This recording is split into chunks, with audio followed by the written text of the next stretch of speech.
Welcome to Building Trust and Teamwork. Today we'll explore what it really takes to build trust among your team members, because trust isn't just a nice to have. It's the foundation of meaningful, high-quality collaboration in any group or club setting. Throughout this session, I'll be sharing some practical tools, strategies, and a common language you can use to strengthen trust and encourage consistent, trustworthy behaviors across your team. When trust is present, communication improves, conflicts become easier to navigate, and everyone feels more committed to shared goals. Whether you're leading a new team or looking to design deeper collaboration in an existing group, this webinar is designed to give you actionable insights you can put into practice right away. So what's missing from a cohesive team?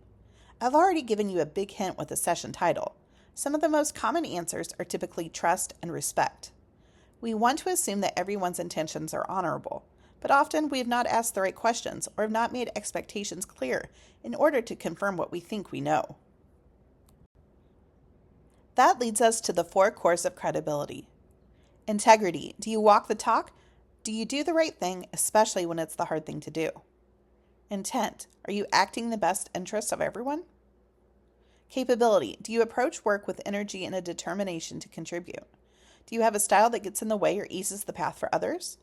Other components of capability would include knowledge, skills, and talents. And lastly, results. How will others expect you to perform based on what they've seen or are currently seeing now? So how can we begin to build this credibility when working on a team with our fellow members? We've identified a set of behaviors, 13 to be exact, that we believe can increase the trustworthiness of each team member. We encourage you to focus on behaviors when there is a challenge, rather than focusing on the emotions surrounding that challenge. So, instead of looking at the frustration, anger, or disappointment, examine the action that causes resulting feelings first. This may seem like common sense, and they are if we behave in a manner that encourages their use, but I want you to focus on what we often do instead. In our examples, I'll give you what to do and what not to do. There is somewhat of an order to these behaviors, organized in a building block progression. As we go through the list, you'll likely be able to see why. If we can't do one, the next one will be much more difficult. First up, talk straight. This means that we want to be honest and tell the truth. Pretty obvious, right? This means you don't want to misrepresent facts, spin the truth, withhold information, or manipulate others. Demonstrate respect. Service to mankind means showing kindness and concern for others, and not just respecting or caring for those who can do something for you. Create transparency. Do you know anyone who thinks they're always right or usually has a hidden agenda that benefits them, but not the majority of people? We all know how unpleasant that can be, so it's important to be open and authentic, even if it means admitting our mistakes. And if you have a hard time admitting your mistakes, you're not alone. However, when we right our wrongs, we are making a vow of transparency. We apologize quickly rather than hiding our mistakes until we are forced to address them. Loyalty. We all like to be recognized for our efforts. Some want to take credit for everything. That brings morale down faster than anything. It's key to give credit to others, whether they are present or not. Don't downplay their contributions behind their backs. What do you think it means to deliver activities but not results? Maybe an example would be, I come to the meetings but I never volunteer for the events the club sponsors. That's okay for many members, but it doesn't always lend itself to a cohesive team. We want to show up for our teams and help them get things done, not just come out when it's fun. It's all about delivering results. Get better. We often hear things like, I joined a club but I didn't feel like I belonged.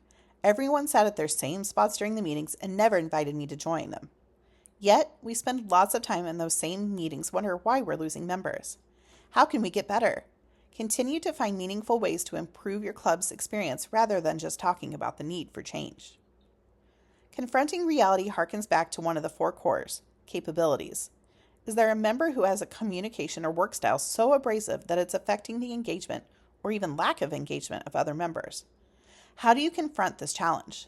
Confronting reality means that we deal with the tough stuff head on so that they don't turn into major issues, versus just focusing on side issues that aren't really the true stuff impacting your club. Clarify expectations. As leaders, we assume that everyone's on the same page when expectations are shared. How do we check to be sure? Don't just guess. Instead, work on pinning down those important specifics like deadlines, resources that you'll need, and what's available, expected outcomes, and more. Next up, practice accountability. If we are accountable to ourselves first, then it's easier to hold others accountable. Who does this apply to in your club? The board, officers, committee chairs? The truth is that it applies to every single member. Listen first. Don't just jump into speaking or listen only so that you can formulate your reply. A good example of how we fail to listen first is when you're introduced to someone. We're so busy thinking about what we're going to say to this person that we can't even remember their name 5 minutes later. Stop and really listen to understand before you say anything. You may find that your comments are different when you actually listen to what the person's saying. We've all heard about keeping commitments. It's an issue in many of our clubs. If you say you're going to do something, do it. One of the biggest things we need to consider whether or not we have the capacity to even make a commitment in the first place. Have you ever caught yourself thinking, why did I say I'd do this? It's often a sign that you really don't have the capacity to follow through on the commitment and have now created stress around the volunteer work you need to do. And when you can't meet a commitment, own up to it. Don't be vague or elusive. Let others know that you need help before it's too late. And finally, extend trust. There is such a thing as smart trust. You always consider the track record and capability of the person you're working with. If either of those tell you that you're likely to be disappointed, be smart about asking them for a commitment. The second is tied to what not to do. Work hard not to be a micromanager or a snoopervisor. Eventually, people won't trust you and will no longer want to work with you on a project. So as we draw to a close, what do we know now about building a trustworthy team? Building a trustworthy team is an ongoing process. The best teams will speak the same language and be on the same page. And get rid of assumptions and perceptions. Only work with the facts. We want to thank you for joining us for today's session.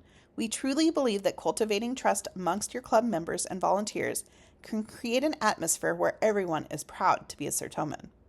For more information and resources from Sertoma, visit us at sertoma.org or join the conversation in our Facebook group using the link on the screen.